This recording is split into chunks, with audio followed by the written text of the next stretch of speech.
Oh, students, today we are going to revise what we have learnt in last 5 days. So, first we will learn about the role of hormones in completing the life. So, this we will learn from the history of insects and frogs. Like humans, insects and frogs also go through many developmental changes in their lives. Recall and write the various stages in the life history of insects and frogs.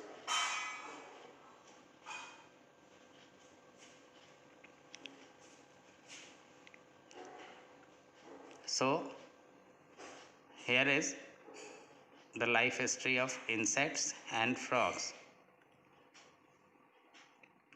This you can see in this diagram.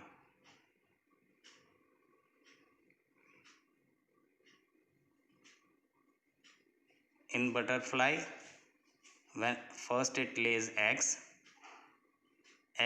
change into caterpillars, caterpillars turn into pupa, and pupas then turn into butterfly.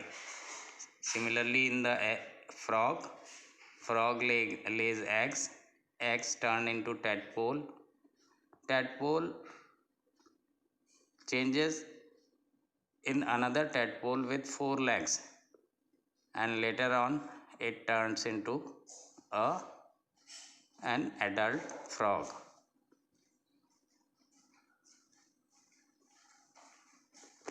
See how both these organisms change rapidly as they grow from a larva to an adult.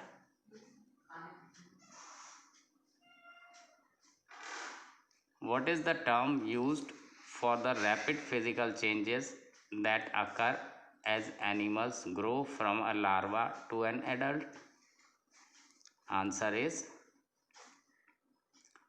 metamorphosis is the term used for the rapid physical changes that occur as animals grow from a larva to an adult.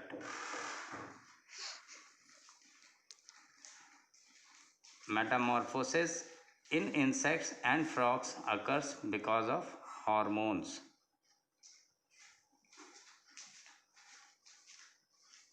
Metamorphosis in insects is controlled by an insect hormone. Metamorphosis in frogs is controlled by thyroxine produced by the thyroid gland.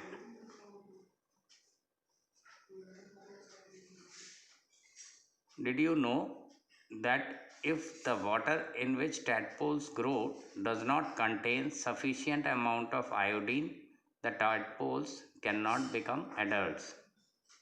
The thyroid gland requires iodine to produce thyroxine. So let us summarize. Metamorphosis in the insects is controlled by an insect hormone, whereas in frogs it is controlled by the hormone thyroxine. We will learn about the reproductive health.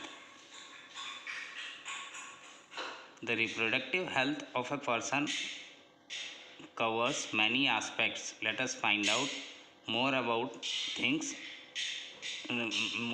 this through a poster.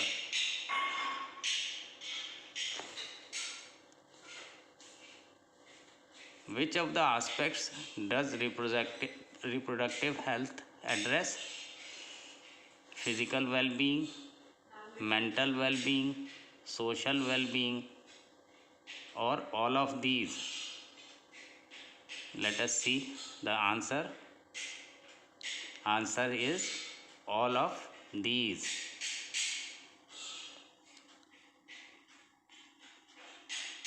Reproductive health is a state of complete physical, mental, and social well-being in all matters relating to the reproductive system. Since many changes occur during adolescence, it is very important for you to know how to maintain your reproductive health.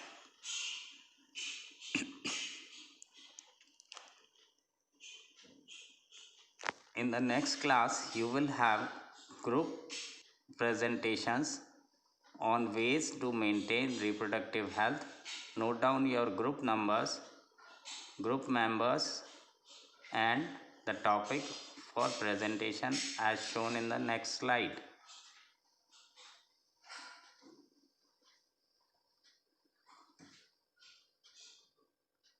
Here are your topics.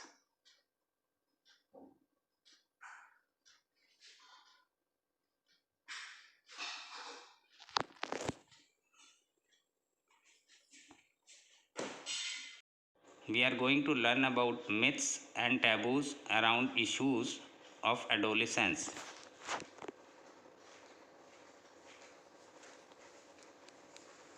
What are myths and taboos? A myth is a story which was made in the past to explain natural events and the life of early people. A taboo is a restriction or a ban imposed on certain practices. Myths and taboos are mostly unscientific. Instead of blindly believing on them, we must certify them scientifically.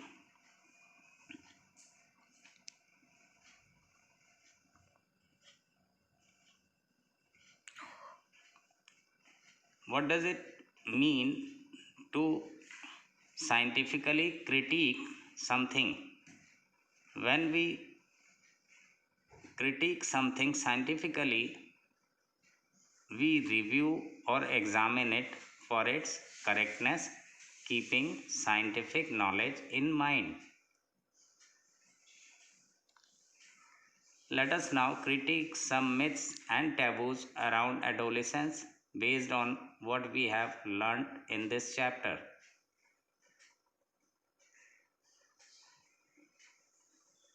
A girl becomes pregnant if she looks at a boy during her periods.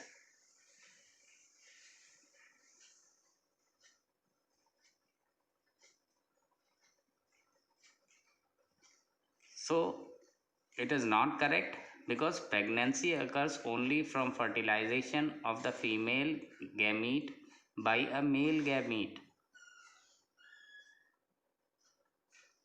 Myth is a girl becomes pregnant if she looks at a boy during her periods.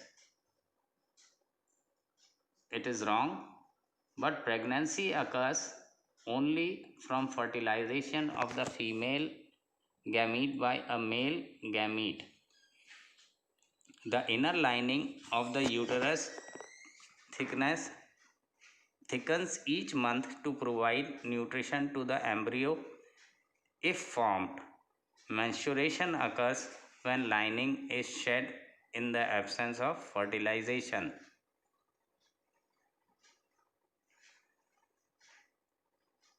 The mother is responsible for the sex of her child. This is a myth, or you can say this is a taboo. It is wrong because the correct answer is the sex of a boy is decided by the sex chromosome present in the sperm of the father.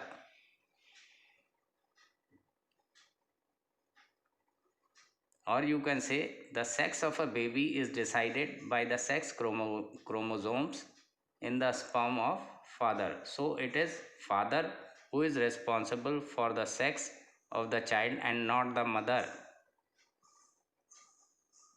All boys and girls should reach puberty at the same ages. This is a myth. Let us see what is the correct answer. It is wrong.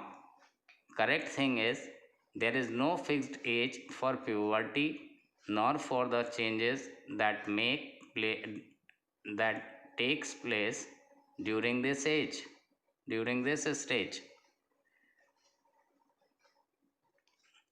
Boys attain puberty between the age of 11 to 15, while the girls attain puberty between 10 to 14 years of age. Myth is a menstruating female must be isolated. Let us see the answer. It is incorrect. Menstruation is a sign of good female reproductive health. It is not a disease. So, there is absolutely no need to isolate menstruating females.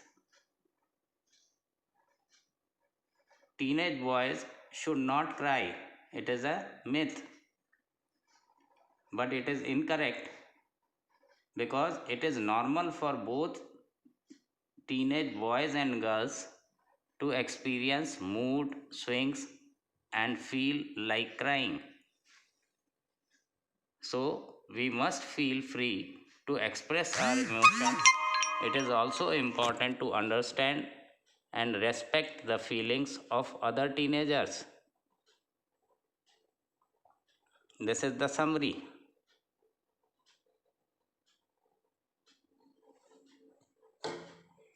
Students, through this picture we will learn about the pollution. We have learned about types of pollution. We have learned about pollutants and source. We have learned about the air composition, and we have learned about the air quality index.